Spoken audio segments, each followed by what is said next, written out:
All right, so let's start off with just a brief seated meditation. Sit up tall with your legs crossed at the middle of the shins. Rest your hands where it feels comfortable. And as you start to relax into your body, practice lifting up with relaxing into the body.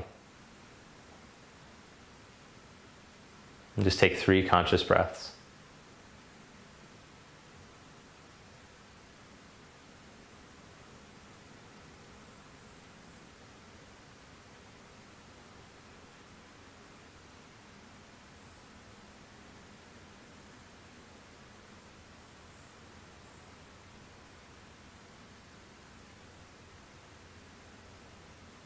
And open your eyes and lie down onto your back. Some of the floor work stuff is a nice way to start off the practice to let the body release. So if you're holding some stress and some tension in your body, which most of us are, then this is a great way to start to release it before you start moving around in your practice. So let your shoulders drop, let the hips drop, let everything get heavy.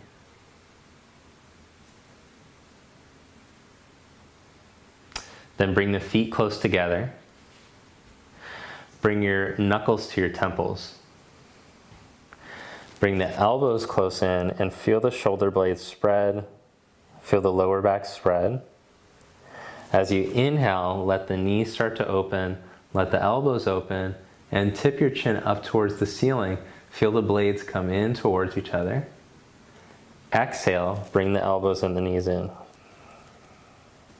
Inhale, spread the elbows and the knees. Exhale, elbows and knees in. One more. Inhale. And exhale.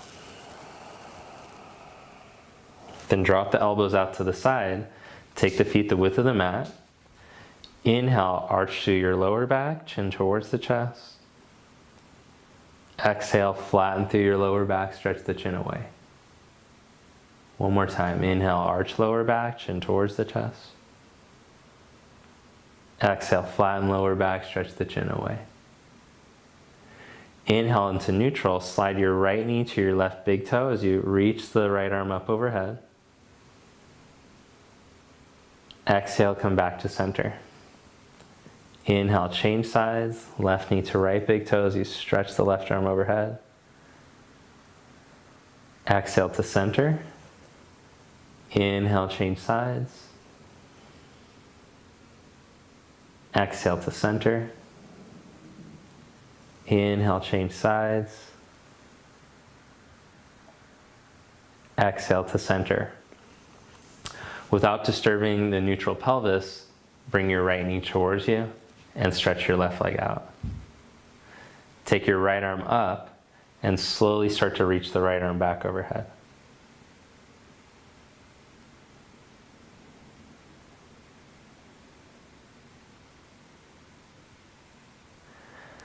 Take the right arm back up, set the right foot down, hug your left knee towards you without disturbing your neutral pelvis. Stretch your right leg out. Take the left arm up and slowly start to reach the left arm overhead. Keep your lower back long, keep your neck free and long.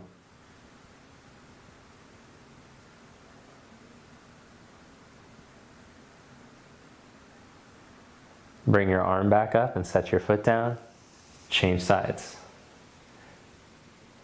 All right, now this time, before you stretch your left leg out, take the right arm back and then stretch the left leg out, hover the heel just a few inches above the floor. As you exhale, change sides. So before we stretch and open up more, we're just going to do a little bit of warm up with the hips and the shoulders, change sides.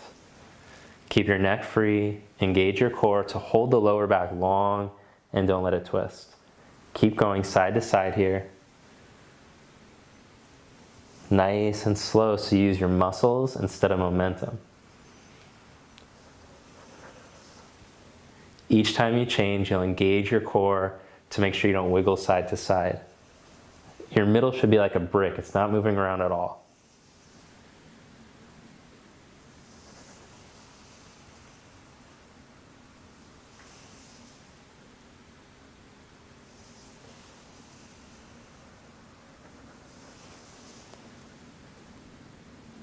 Just 30 more seconds of this.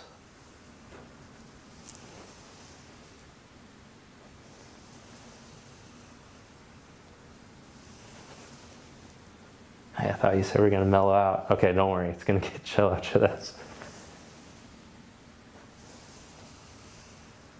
And release. Baddha Konasana, soles of the feet together, knees apart.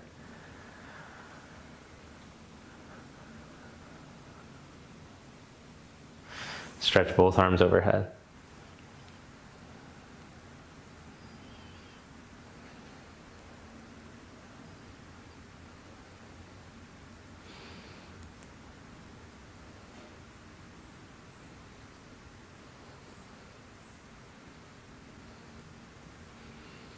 All right, bring your knees together and roll over to your side. Press yourself up to seated. Come onto your hands and your knees for a little bit of cat-cow. Getting some fluid motion through the spine. We'll inhale to arch the back. Roll your chest forward. Exhale, tuck through the pelvis. Spread lower back, middle back, upper back, neck. Inhale. And exhale. One more round.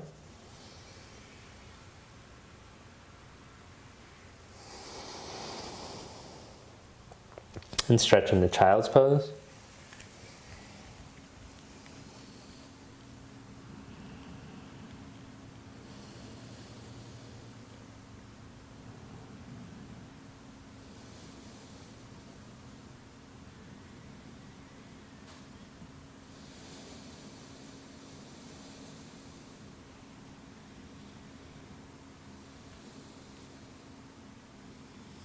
And walk your hands back towards you. All right, so I noticed that I very frequently teach pigeon.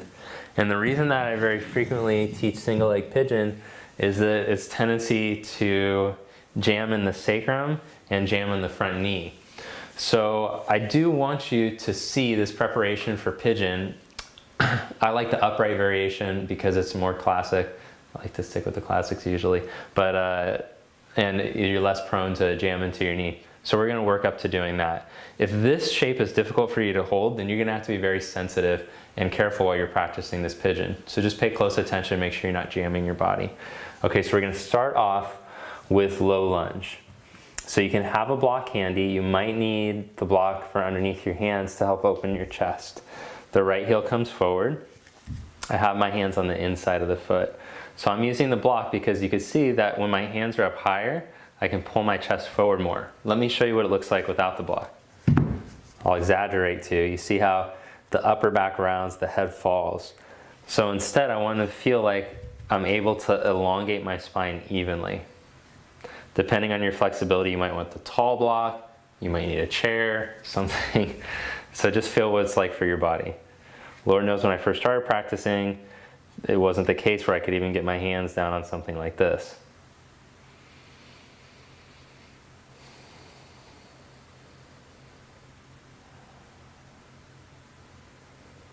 All right, now curl your back toes under and lift your back leg up.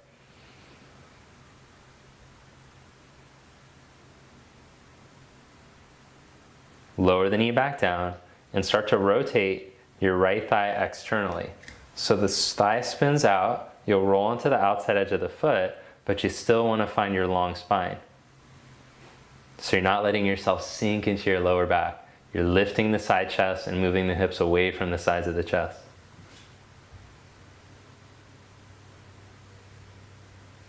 Bring your leg back to center and we'll change sides.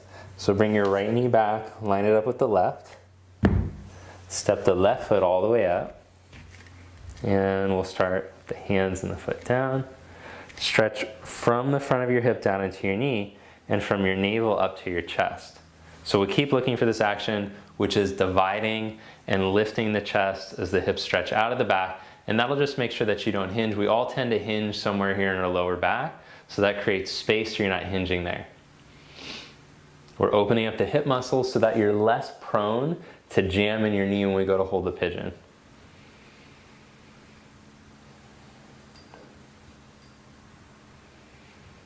Then curl your back toes under and lift up.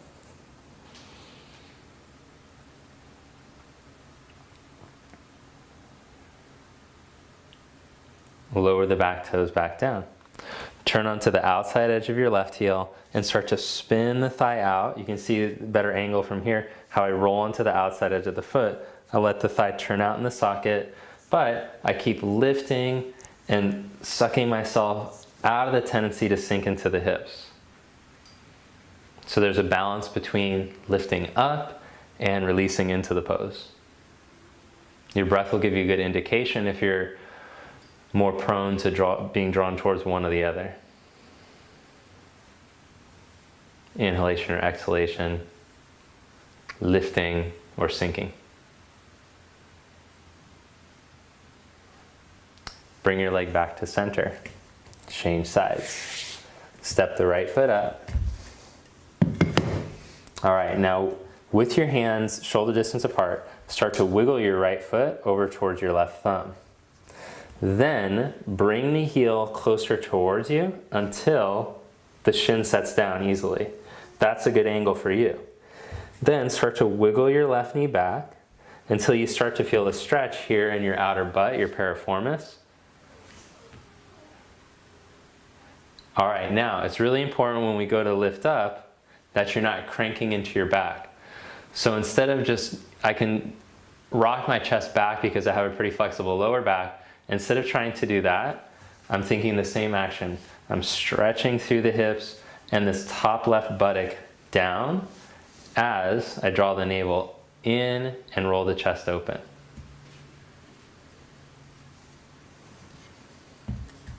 If you come up higher, it will encourage the stretch.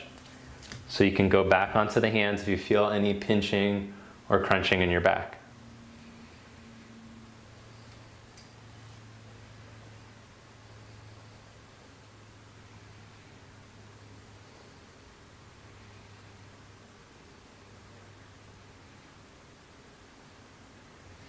Curl your back toes under, lift your back knee up, and then we'll change sides. Set the back knee down, step your left foot forward.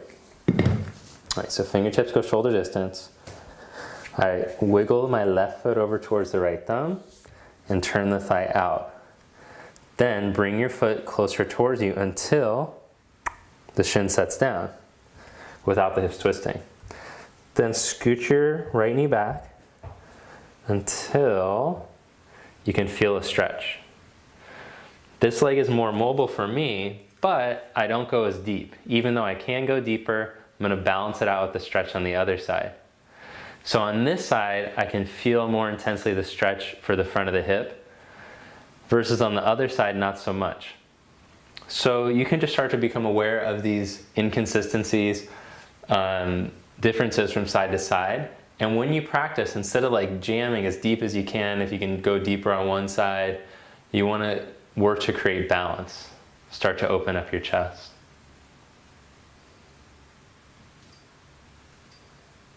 If you keep going into that more flexible side, you'd be more prone to feeling pain and eventually injuring yourself.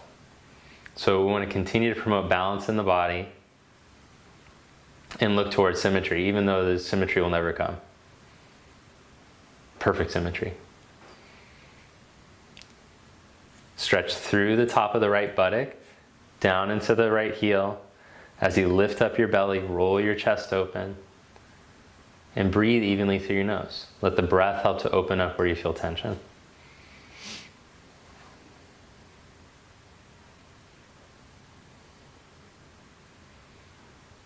Then curl your back toes under, lift your back knee up, step into plank,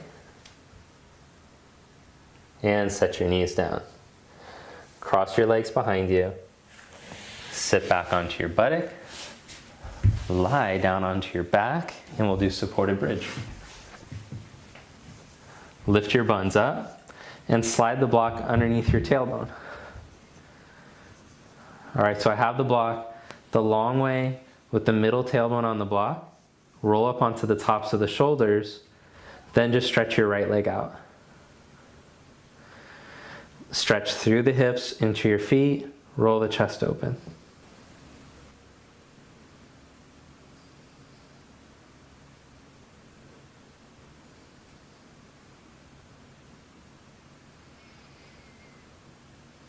Bend your right knee and change sides. Stretch the left leg out. Stretch through the hips down into the feet. Roll the chest open.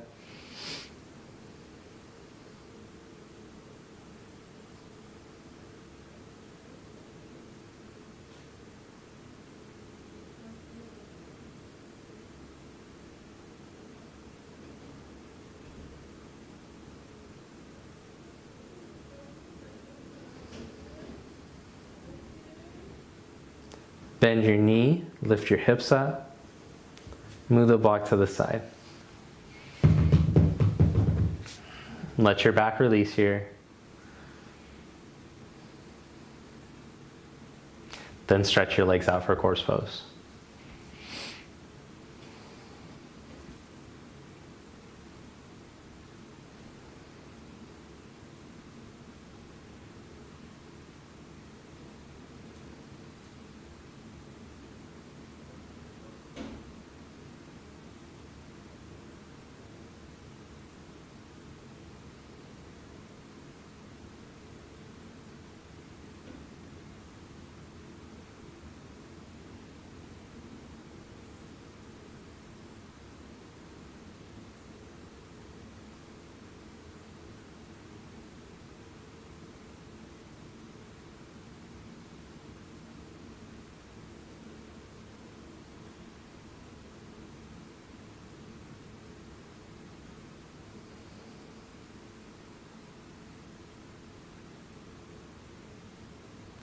Bend your knees, roll over to your left side. Stay there on your side for a moment.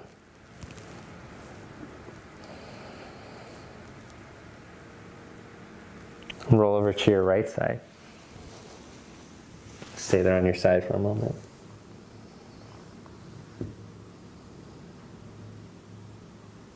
Press yourself up to seated. Bring your palms together and sit tall. Thank you. Namaste.